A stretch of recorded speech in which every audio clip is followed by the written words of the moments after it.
இந்த வீடியோவில் நம்ம என்ன பார்க்க போறோம்னா 2026 ஜூன் மாதம் நடக்கக்கூடிய குரு பெயர்ச்சி மகர ராசிக்கு எத்தகைய ஒரு பலாபலன்கள் நிறைந்த அடுத்த 13 மாதங்கள், அதாவது ஜூன் 2026 ஜூன் 2027 வரைக்கும் இருக்கக்கூடிய காலகட்டம் மகர ராசிக்கு குரு பெயர்ச்சியால் எந்த ஒரு பலாபலன்கள் இருக்கு, எது மாற விஷயங்கள் காத்திருக்கிறது, எது மாற பலாபலன்கள், எது மாற வாழ்க்கை சம்பவங்கள் நம்ம எதிர்பார்க்கலாம் அப்படிங்கிறது மகர ராசிக்கு சயின்டிஃபிக் வேதிக் அஸ்ட்ராலஜி முறையில் எந்த விதத்தையும் மிகைப்படுத்தாமல், மூட நம்பிக்கைக்குள்ள போகாமல், பரிகாரங்களுக்கு போகாமல், உள்ளது உள்ளவாறு ஒரு கிரகம் ஒரு இடத்துல சஞ்சரிக்கும் பொழுது கர்மாவின் அடிப்படையில், அந்த இந்திய வேத ஜோதிட அடிப்படையிலான ஒளி தத்துவ பிரகாரம் எப்படி நம்மளுடைய கர்மா செயல்படுகிறது, எந்த மாதிரி ஒரு தாக்கத்தை அந்தந்த ராசிக்கு அந்தந்த கிரகங்கள் கொடுக்கிறார். குறிப்பா குரு மாறுவதனால், மிதுனத்தில் இருக்கக்கூடிய குரு கடகத்துக்கு மாறுவதனால் ஜூன் 2ஆம் தேதி என்ன மாதிரி ஒரு தாக்கத்தை கொடுக்கிறார். அந்த கடகத்திலேயே ஒரு வருடம் இருக்கும் பொழுது அந்த நவம்பர், டிசம்பர், ஜனவரி மிடில் பீரியட் 3 மாசம் பார்த்தீங்கன்னா அதிவக்ரமாக சிம்மத்துக்கு போனாலும் என்னவித தாக்கத்தை மகர ராசி கொடுக்க போகுதுங்கிறது நம்ம பார்க்க போறோம். இப்ப பாருங்க, குரு மிதுனத்திலிருந்து கடகத்துக்கு மாறுவது ஒரு அருமையான விஷயம். ராசியை குரு பார்க்கிறார். இதுவரை ராசியை குரு பார்க்காமல் 12ஆம் இடத்தை பார்த்து, 2ஆம் இடத்தை பார்த்து, 10ஆம் இடத்தை பார்த்து பல விரயங்கள், சுப விரயங்கள் சில பேர்த்துக்கு, அசுப விரயங்கள் நிறைய பேர்த்துக்கு போய்கொண்டிருந்தது மகர ராசிக்காரர்களுக்கு. ஏன்னா 12ஆம் இடம் என்று சொல்லப்படுகிற தன்னோட வீடை தன் குரு பார்த்து கடன், நோய், வம்பு வழக்கல், விரயங்கள், கையில் இருக்கிற காசு செலவு வேணால் பயங்கரமாக ஆகுதுக்கு நம்ம செலவு பண்ணுற டெண்டன்சியில் அதிகமாக போய்கொண்டிருந்த மகர ராசிக்காரர்களுக்கு முதல் இம்ப்ரூவ்மெண்ட் என்ன நடக்குதுன்னா, முதல் செலவு கம்மியாகும்.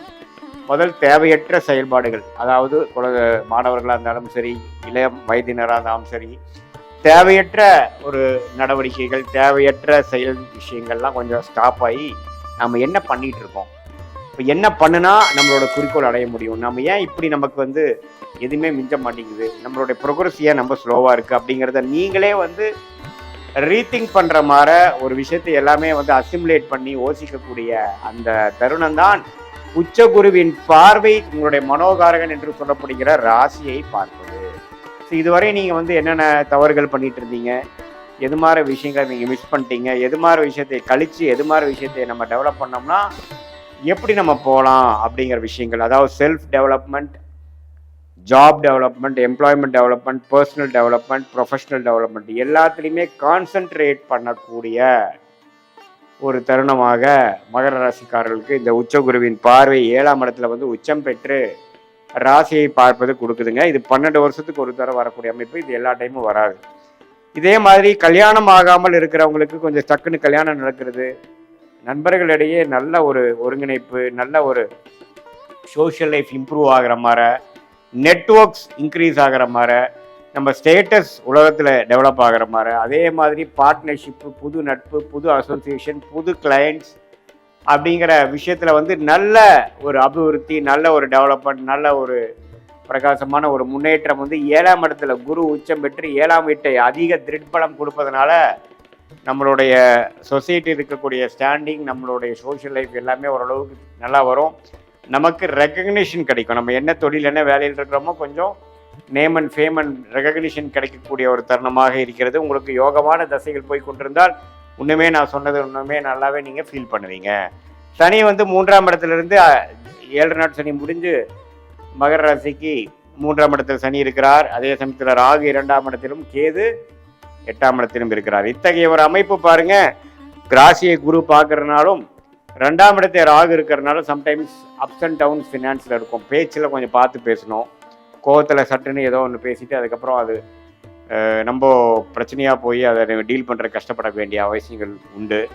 அதே சமயத்தில் நம்மளுடைய வருமானம், குடும்ப விஷயத்துலேயும் கொஞ்சம் கேர்ஃபுல்லாக இருக்கணும். ஏன்னா 7ஆம் இடத்துல 2ஆம் இடத்துல இருக்கக்கூடிய ராகு, 8ஆம் இடத்துல இருக்கிற கேது எந்த ஒரு சுப பார்வை இல்லாமல் இப்படி இருக்கும் பொழுது என்னதான் நமக்கு மனசுல உற்சாகம் அடைஞ்சு நம்ம கொஞ்சம் ஒழுக்கமாகி பழைய விஷயங்களை கழித்து புதிய ஒரு விஷயத்துக்குள்ள நம்ம போனாலும் ஃபினான்ஸ் இம்ப்ரூவ் ஆகிறதுக்கு இந்த செப்டம்பர் மாதம் ஆகும். ஏன்னா செப்டம்பருக்கு அப்புறம் தான் ராகு பயிற்சி ஆகி ராகு 2ஆம் இடத்துலேருந்து விலகிறார்.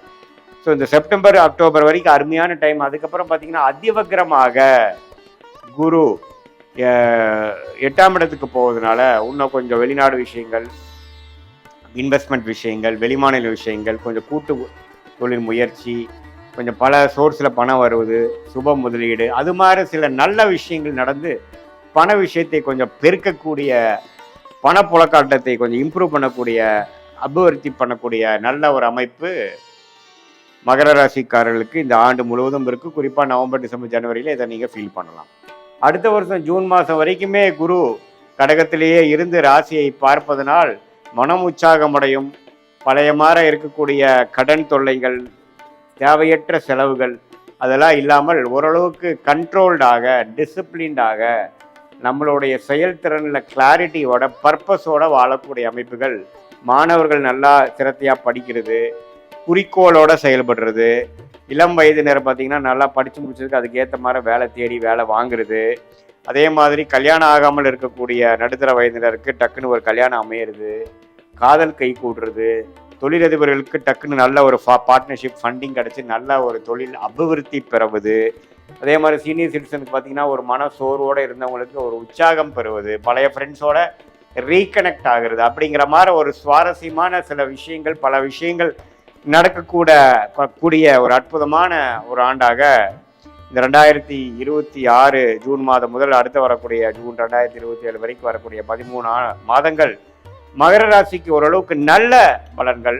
மனம்பு உற்சாகம், ஒழுக்கம், தைரியம், நெகட்டிவான எண்ணங்கள்லாம் போய் லேசினஸ், சோம்பேறித்தனம் போய் கொஞ்சம் உற்சாகம் அடைகிறது. கெட்ட பழக்கங்கள் நம்மளை விட்டு விலகி கொஞ்சம் உடம்பு ஓரளவுக்கு ரெடி ஆகுறது, மனசு ரெடி ஆகுறது, நல்லவர்களோட பழக்கங்கள் அதிகமாக வர்றது, தீயவர்கள் பழக்கம் கம்மியாகிறது. இது மாதிரி பல விஷயங்கள் இந்த ஜென்மசனியில் 2020, 21, 22 கொஞ்சம் தவறான பாதையில் போன இளம் வயதியர்கள் எல்லாமே ஓரளவுக்கு ஒழுக்க பாதைக்குள்ளே உனிமேல் ஒழுக்கம்னா என்ன, வாழ்க்கைனா என்ன, நண்பர்கள்னா என்ன, பெற்றோர்கள்னா என்ன அப்படிங்கிற மாதிரி நல்ல விஷயங்கள் புரிதலோட, நல்ல மெச்சூரிட்டியோட வாழக்கூடிய ஒரு வாழ்க்கைக்கு வேணுங்கிற அடித்தளத்தை கொடுக்கக்கூடிய ஒரு அற்புதமான ஒரு ஆண்டாக இந்த குரு பயிற்சி 2026 ஜூனுக்கு மேலே வரக்கூடியது மகர ராசிக்கு கொடுக்குதுங்க. இது பொதுவான பலனை தவிர உங்களுடைய பிறந்த தேதி, பிறந்த நேரம், பிறந்த ஊரை வைத்து வரக்கூடிய திருக்கணித பஞ்சாங்கத்தில் நம்மளுடைய ஜாதகத்தை போட்டு